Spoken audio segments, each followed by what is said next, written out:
Welcome to the Women of Ambition podcast. I'm your host, Alyssa Calder Hulme. I'm here with Alyssa Holbrook. Alyssa Holbrook is a life coach, a master Reiki healer, mom of 3, and a real estate investor. Within her coaching practice, she's passionate about helping women navigate the tension between the unexamined beliefs instilled by their cultural upbringing and what they really desire to create in their lives. Her process helps women clearly identify what they want and then create it. That is wonderful. Thank you so much for being on our show today, Alyssa. Thank you for having me. Yes, I'm so excited to interview you. I think you have a wonderful story that fits into specifically season 2's focus on harnessing ambition, because I know like me, you have so many things you're passionate about and you want to do so many things with life. And I want to hear all about how you have made that happen and are making that happen now. Yeah, I guess it's kind of fun to just start at the beginning when I was like 12 years old, 14 years old. And I had sold flag pins, like made those little flag pins. I liked your story about selling tap water. I was selling flag pins for $1. Were they like the bead ones with like the bobby pins from like Girl Scouts? Yeah. Yes, exactly. Awesome. I would put all the beads on the safety pin and then close it up and sell it at my friend's cookie shop and my grandma's friend, I guess. And started there, kind of started working for my dad. And then I bought a mobile home once I had saved up enough money when I was 14. Wow. And that was like the beginning of unleashing this entrepreneurial spirit that I just loved. So after I bought one, then I bought the next, and that one cats had been living in. Oh my God. And so are you renting these out? Like I rented out the first one after I purchased it and saved up my money, bought the second one, and like seriously opened the door and it just was like the stench of cats. So as this 14-year-old, we had someone else take out the worst of the stuff, but I painted everything and started putting down carpet and linoleum and like cut the linoleum upside down and forgot I had to turn it over. So it was wrong. And, just all these things and finding renters. They had no idea who I was. Yeah. And so they would tell me all their secrets and then lie. I would watch them lie to the mobile home park manager and be like, they're totally lying. So that was really for me, like just the beginning of this blossoming, flourishing entrepreneurial spirit that I carried with me. And in college was doing, so many things. Publishing in the Pre-Law Review. I mean, graduating with honors on the Student Advisory Council and really just living it up like all over. And then for me, I guess the transition came when I became a mom. And all these ideas, like I had lived my life to be a mom. I was even a home and family living major at BYU. Like really, this was my life's goal.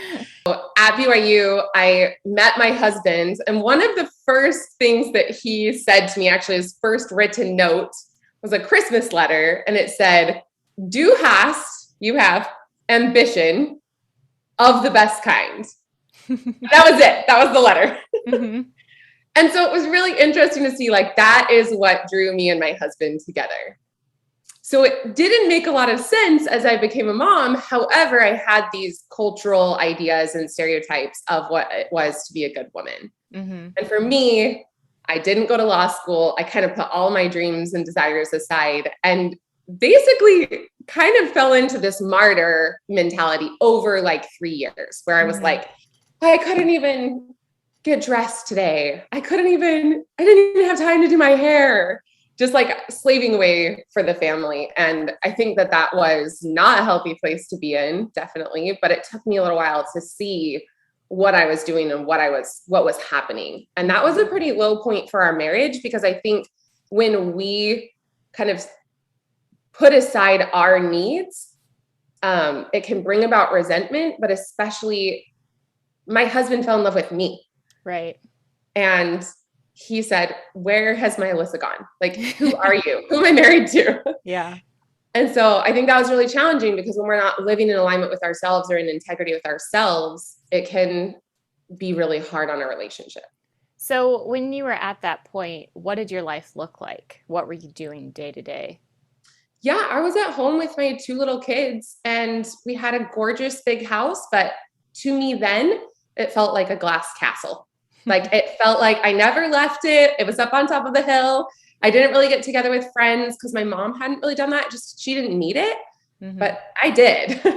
And so I was alone all day and just wanted my husband every second that was possible. Yeah, that's really tough. Yeah, so that was kind of a low point for me. And I found my way into that ambition. I mean, at that time, it still came through. Like it was just in acceptable ways. Like, so what did that look like for you? Right. Like an 800 square foot garden. Like I just started gardening and it became 800 square feet. It was huge. So I guess when I realized that I had this ambition, I think my husband pointed it out with the garden. I realized that I was just doing it in ways that would be acceptable culturally. And I remember having this realization of like, this is who I am and this is what I love. And I'm totally squashing that. And so I started. What was it like? So you were trying to exercise your ambition in acceptable ways, like a garden, being a stay-at-home mom, like in those places, but that still wasn't meeting your need? Like you still felt like you wanted more? Or was there something in particular you wanted to do and felt like you couldn't do it? I didn't have anything in particular at that moment. I just felt like life was meaningless and purposeless. Okay. Which was a place of desperation, totally, for me. And so finding my way out of that did come through deciding to become a realtor and do some things outside the home. But I don't think that that's totally necessary for women. I think asking questions like, what does it mean to be a good woman? And what does it mean to be a good wife? And really questioning what you have internalized from culture or religion or, family ideals, and internalizing that and then deciding on purpose what you want that to look like. So like, how do you separate that? Like the cultural expectations are so ingrained that we think it's our value system, but really it's been given to us. Like how do we pull that apart and be like, service is a great thing, but it's not my life purpose? Because I think so many of us think, I want to help people. And like, that's great. But like, how do you pull that apart to be healthy and like chosen? Yeah, that's such a good question.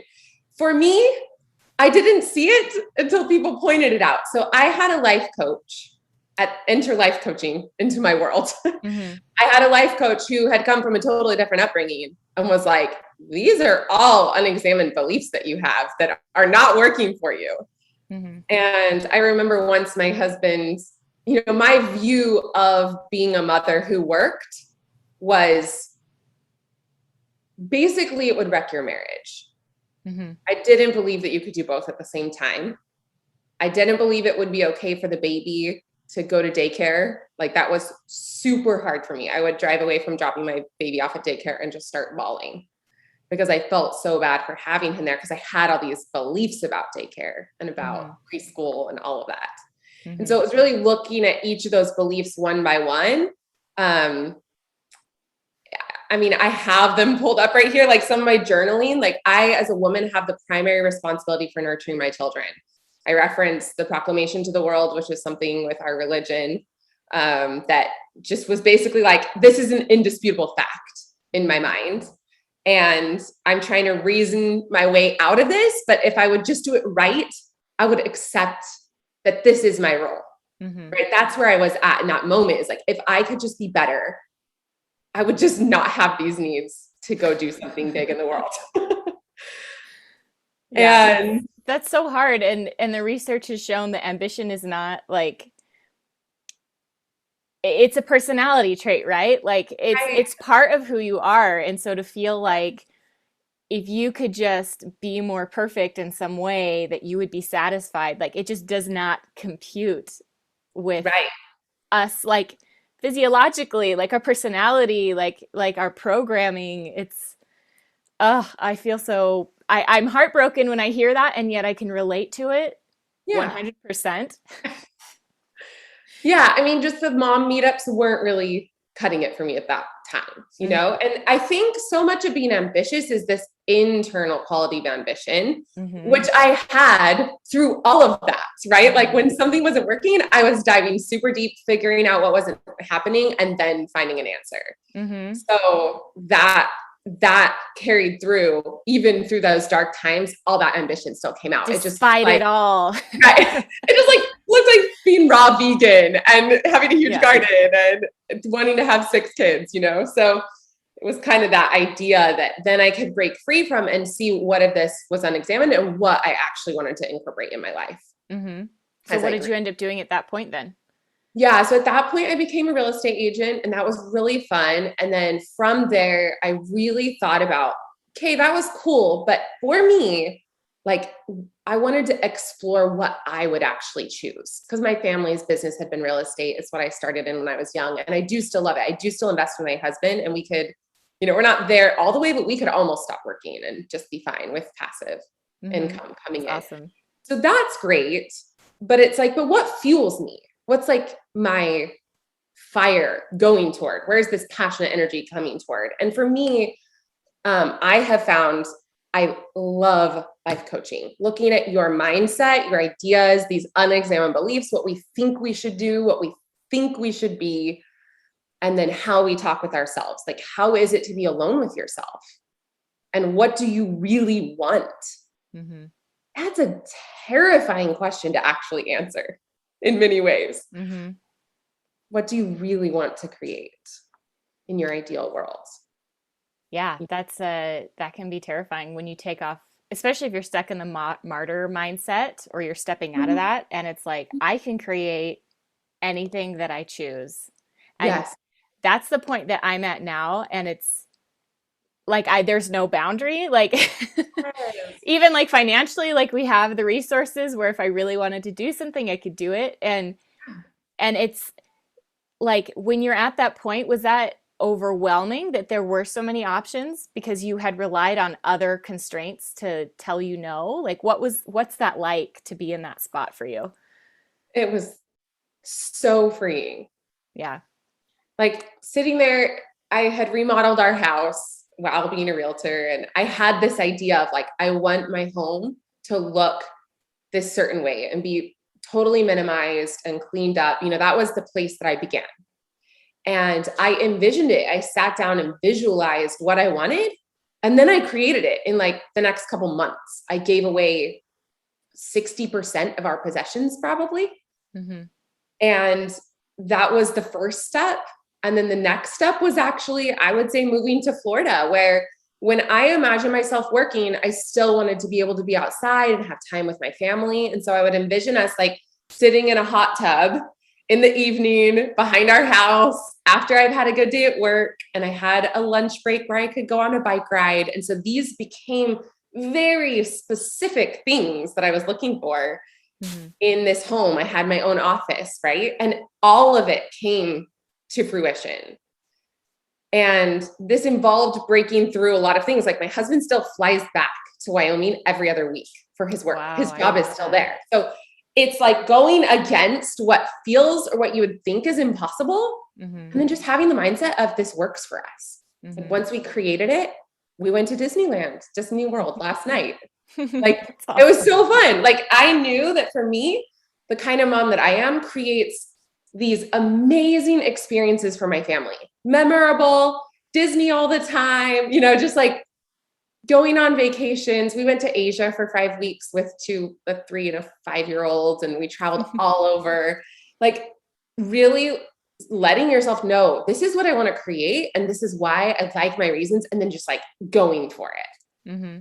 And it's so energizing and so fun. It just creates so much momentum in your life. When you see, I told myself I would do it, and you know, it's as good as done. Like it will for sure happen just because I set the desire and the goal to do it. And developing. How did you identify that desire that those were the things that you really wanted? Was it part of that process of self-reflection? Self-reflection and a lot of people asking me these good questions, like coaches, because what we do in coaching is we reflect back to people what their thought is right? So I'm holding space. I have no agenda for where that person on the other end, that client ends up, zero. But I'm saying, here's what it seems like you're really wanting. Here's what it seems like you're feeling. Here's the belief that you have about what it is to be a woman. And then showing you that's totally optional. So as you came to this process of like coming back to yourself and living in alignment, what was that like for the people in your life? Family, friends, husband? Was that hard, or was it natural to see you kind of come to life again? Yeah, I think especially where I focused on this is with my husband. And he has been impressively supportive the whole way. Like, he has his own thoughts at times, as do I, and my own doubts, right? But he is just so willing to see, like, good for you, go do it. Like, he's willing to support. And even today, he was like setting up the podcast mic and everything for me, like, just really, they're happy to help me. At times, for sure, it's been tiring because I kind of get obsessive about whatever I'm going to create. So I talk about it all the time. But I mean, seriously, props to him. He's incredible. Other people in my life, I don't know if anyone who really truly doubted me, though I do have a funny story. I was at my first life coaching conference and I just paid a life coach several $1,000s to be part of her membership. I met her in person and told her my goal, which at the time was $21 million in a year. And she just told me, you are coming from graspy energy. And it just like totally shut down my world. And to make things worse, she called me out specifically on her podcast. Oh my gosh.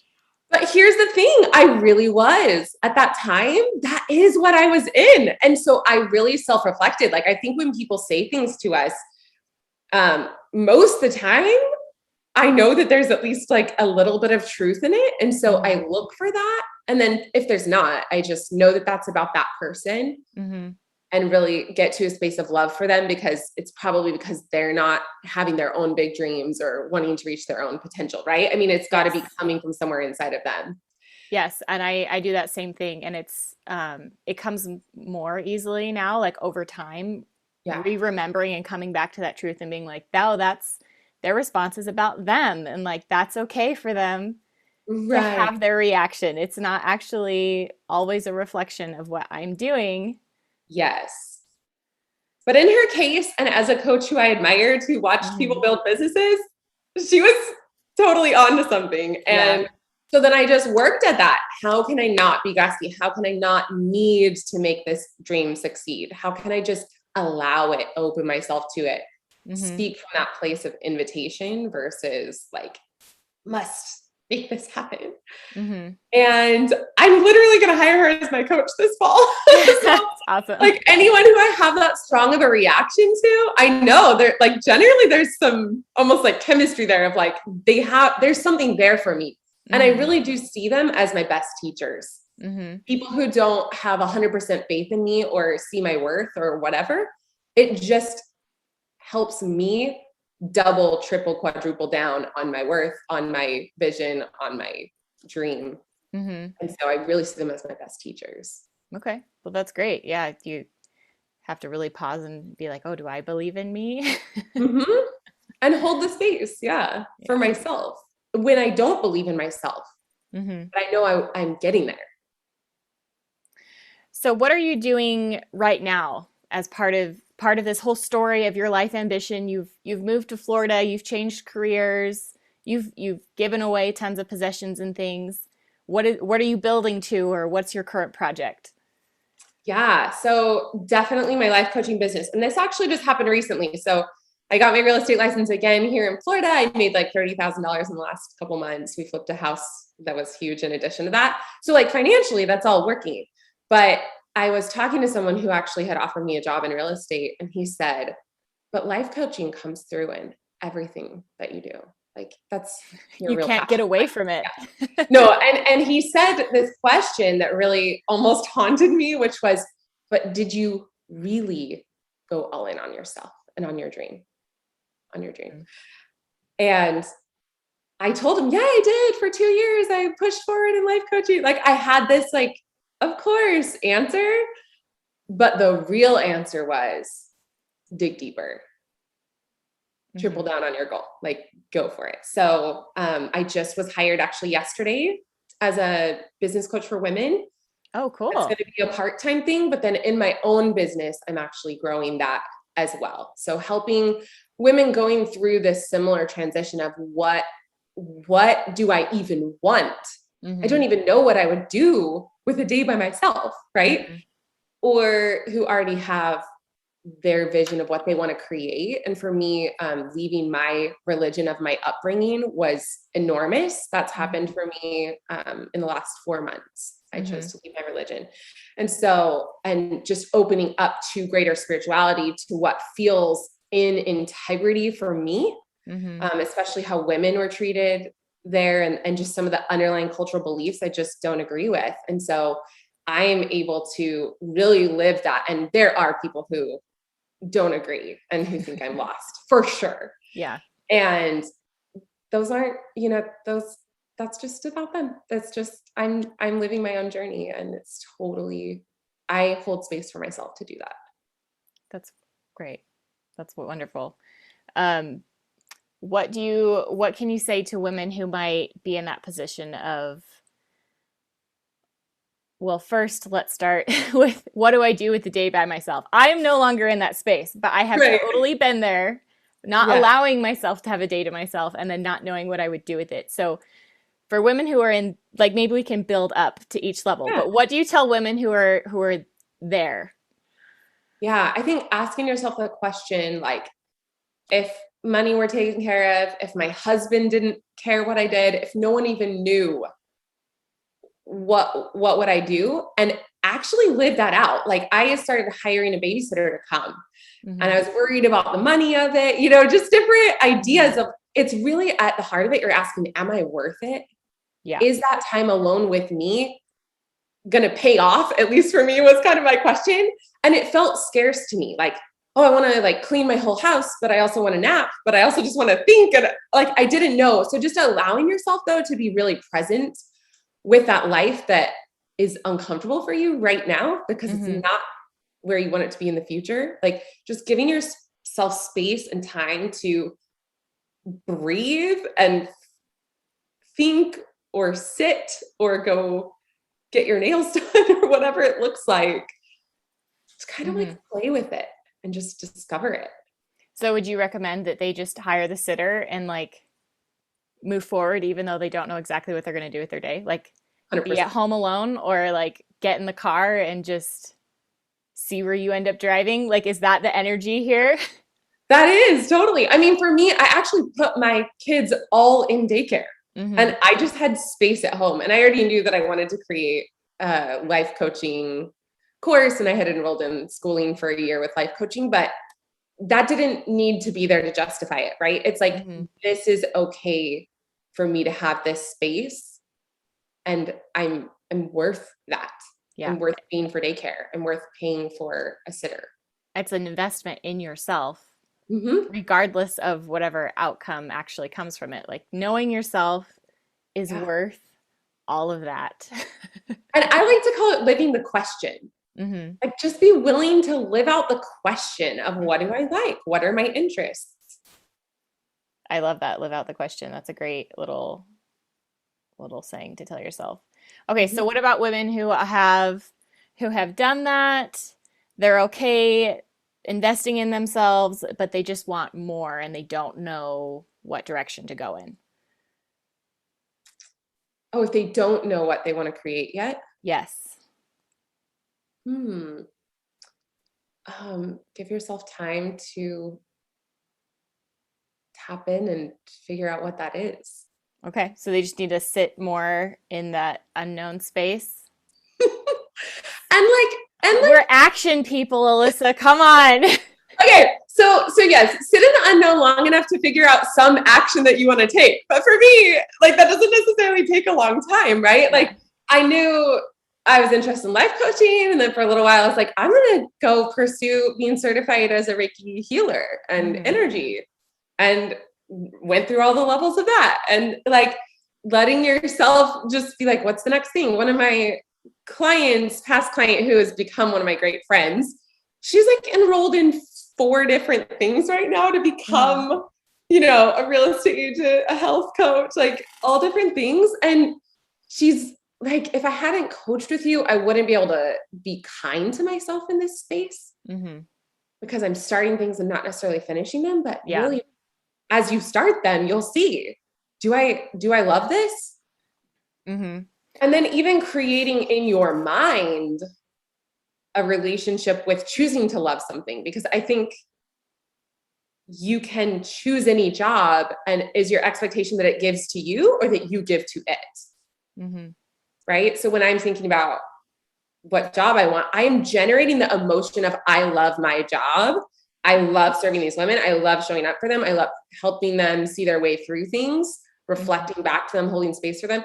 I generate that. That's my job, my responsibility. And so understanding the mentality that goes into that, the way of thinking, to where you're creating on purpose, you're taking ownership, and you're like stepping forward to create. Because if you're not, I don't know, have you been in a place where you're like, I'm just not really sure? The next thing I want to create. I'm still partially in there right now. Totally. Okay. So tell me about that. Like, how is that for you to be there? I do have some of that internal judgment where like you're starting things and you're not finishing. And I've been working through that. And it's like, you know what, this is a time and season where I am choosing, and I'm learning to want things for the first time in my life, and giving myself space to have so many options and explore. And that has been so freeing and so wonderful. And I have so many interests that do not overlap. And I talk to some people and they're like, no, you need to pick one thing and like go all in. And like, if you choose it, you can make it great. And like, I get that piece of it. And at the same time, why do I have to choose one thing? Why do I have to limit myself? Like that's like maybe the best way to earn money, or to like, in a capitalist system, we're told to like be an expert. And like, my gift is many things. And so I'm allowing myself to continue to explore, and to like, I've been going to writing conferences, and I'm going to a podcast conference, and I am actually also in training to become a Reiki master. Awesome. Funnily enough.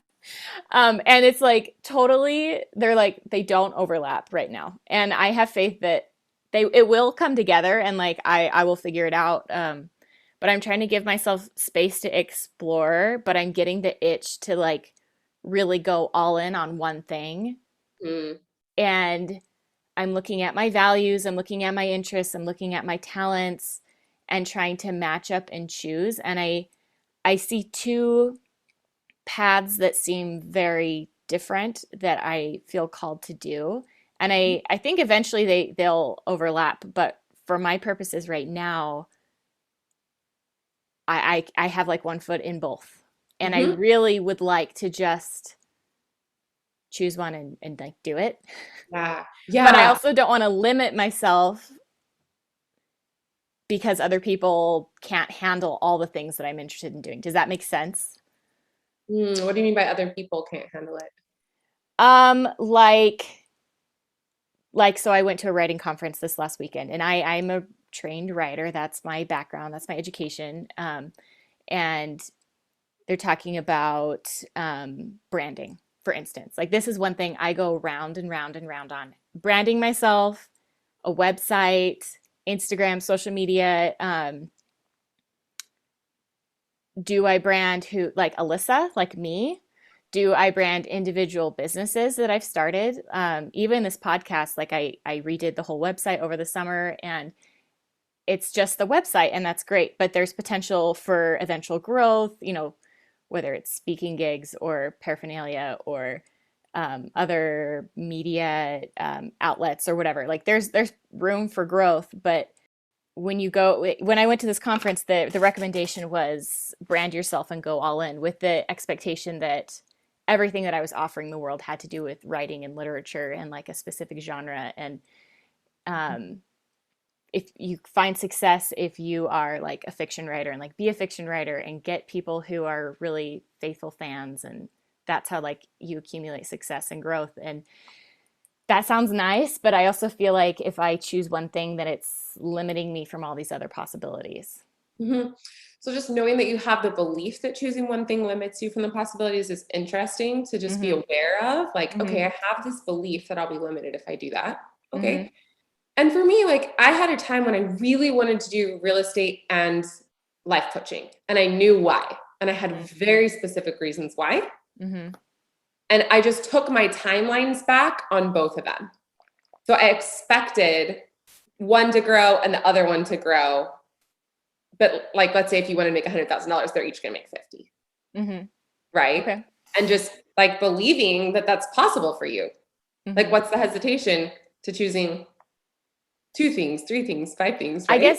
I guess the thing is I have this deeper, I feel a need to optimize everything and Okay. optimize my end result. And so how can I do that if I'm choosing multiple things? But like maybe I am optimized and like I need to value my process above the end result. Right. And Well, so and this part is that you are in process. mm-hmm.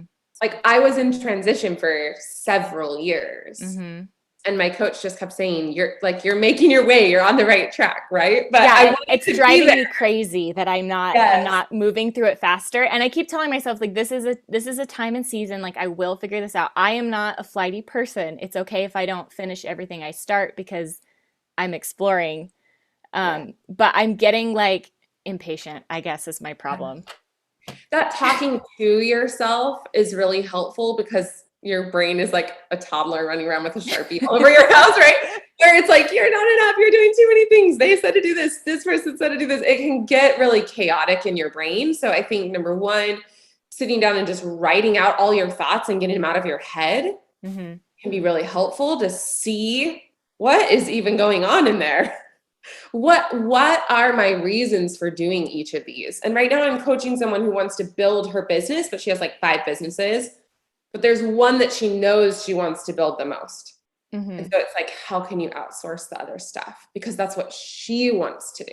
Mm-hmm. But it's that letting that internal desire drive you. Like when I started into real estate and coaching, and I had a couple job offers in real estate specifically to like specific firms, I didn't feel this internal pull to say yes to either of them. And so at that point, when I was really honest about what I wanted, I realized I was just scared to go all in on life coaching. Mm-hmm. And once I was okay with that fear, I just could choose it, let everything else drop off. And it's already flourishing. Like within 2 days of deciding I had a job, right? Like that's incredible, right? It's like once you open yourself to that, the way will just make itself known when you are energetically like ready for it and it's like clicked in. Mm-hmm. But I was in that desperation, impatience to know which one, real estate or life coaching, right? For a while. And it really, the truth was, I think I just needed to bring in real estate to just build some confidence, get some very quick wins, make a bunch of money. And then that kind of got me unstuck from that mentality. So it was about switching my mindset. Okay. Yeah, I like that a lot. I feel like we have some similarities and I could learn from you. I think you will and probably are a fantastic business coach. It sounds like you've incorporated so many of your experiences and just mentality shifts and all these things into creating a space for women like me who need some help. So maybe I'll come back to you. Well, and often, a really fun place is once you do know, okay, pause for a second. When I was being life coached from this perspective, they asked me a question. The woman on the other end asked me a question that was so good. She was like, if it were just you in a room and you close the curtain and it was like the Wizard of Oz, you're behind the curtain, like no one even knows, what would you choose? If you could only choose one, was this idea. Because somewhere within me, I wanted to reach that level of excellence. Mm-hmm. and have many ideas within a business, but one business. So I want that too. And it's hard for me to decide, is that an external belief that people are telling me that I have to pick one thing? Right. But then part of this piece of ambition is to actually have some kind of achievement or like reach a goal. Right. You like the results. Yes. And so I want to get to that result. And so I have and I really believe in setting goals and working towards them. And it's not necessarily going to be all like perfectly self-driven all the time. Like I have to choose into that. And Right. it's like picking a result to really go after that, then I am not choosing other things. And that's hard for me. Yeah. And I think there will be a switch within you that says, I want this so much that those naturally fall away. Mm-hmm. When I get calls for real estate now, it's like, I'm like, can't repel them fast enough. So I have had that because I was a music teacher and I loved it. And I'm not a music teacher right now. And I still get asked to do stuff. And I'm just like, nope. Like, that is not correct for me. I'm not choosing into that. I'm very happy to recommend someone else to do that. Yes. So you'll get to that space. Now with yours, it sounds like, look at how similar these are. Podcasting, writing, or the other things, blogging. Podcasting, writing, public speaking. But then I'm also really interested in energy healing. So I think there's like a teaching element or communication. Like, can you just kind of roll those all up into one?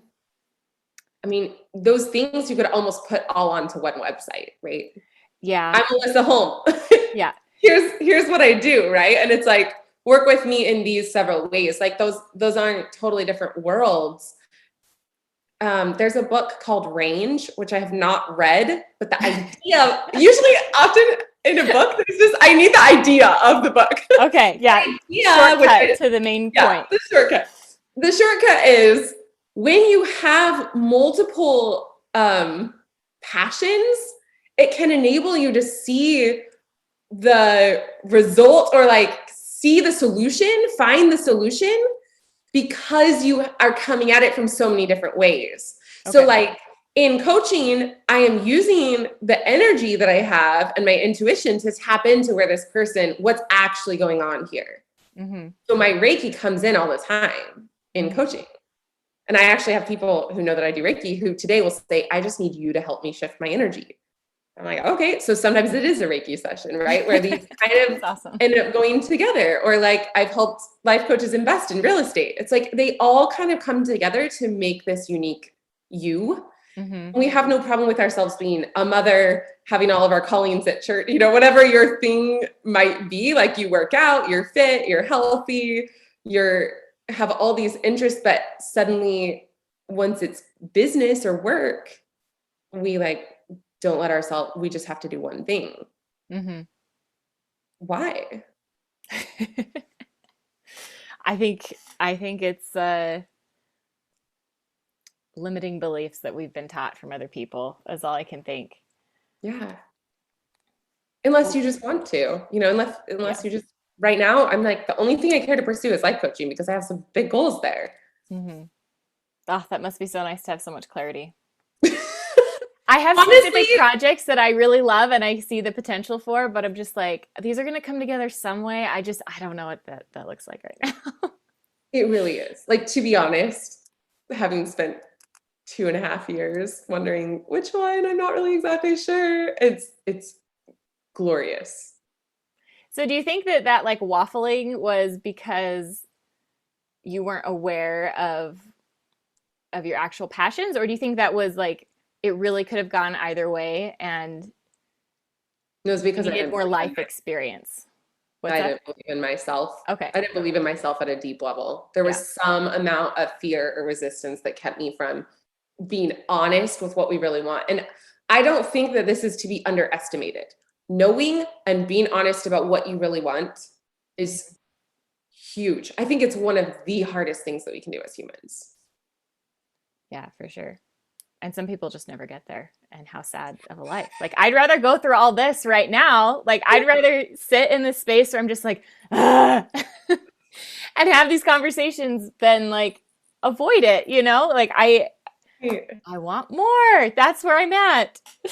Yeah. And like, what more, if you're honest with yourself, like which thing, just if it all worked out, if you made the money that you wanted, if you had the lifestyle you wanted, all of that, right? Like, which one would you choose? Knowing that there's not a right choice, because I think we can get caught up in, God needs to tell me, or I need to, like, I don't know what I used to think, like, I just can't figure it out. Telling yourself, I just can't figure it out, or I just don't know, or it's so hard to know. Mm-hmm. It just blocks you from all of your wisdom.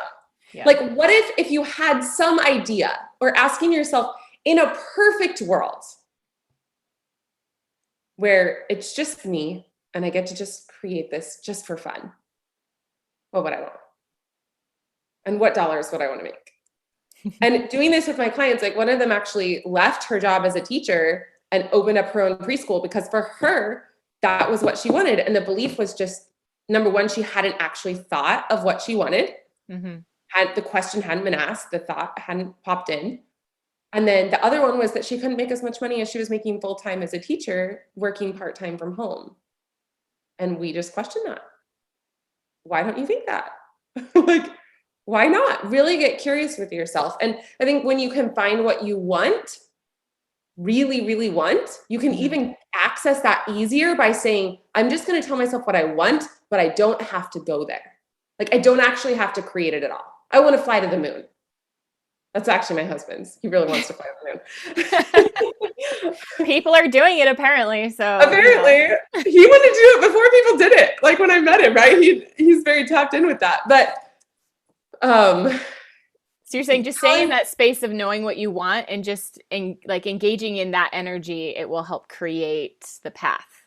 Yes, and like at least be honest with yourself of what you do want, and that you're not choosing to do what it takes to get there right now. Like even when I was doing real estate, I was like, but I know that my long run is life coaching. It's just not where I'm at right now. And that brings so much freedom too. Mm-hmm. Yeah, I love it. Those are very grounding truths. Anything else you want to add before our time here is over? I think just living from your future self can be so fun. Like if you envision yourself down the road and kind of give yourself advice from that space. Mm-hmm. Like hey, future Alyssa, how did I find my way through this part of not knowing what I wanted? What does she have to say? She might say, be more gentle with yourself right now. Or you have 50 years left in your life to create that thing. Give yourself 2 to make sure that it's actually the thing that you want. Yeah, or it sounds so long when you look at it that way. Right? Like we have so much time. If you had all the time in the world, now it's just fun.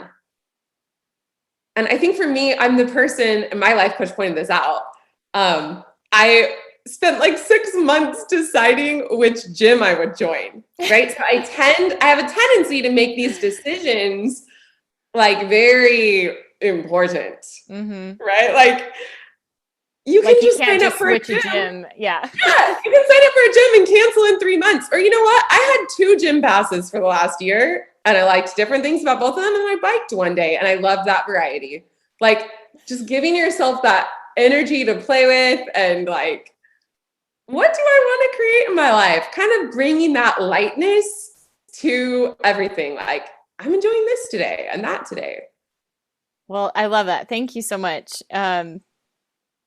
You have so much to contribute to the world. I'm so excited to see where you go. If anyone listening wants to work with you or like get in contact with you, how can they do that?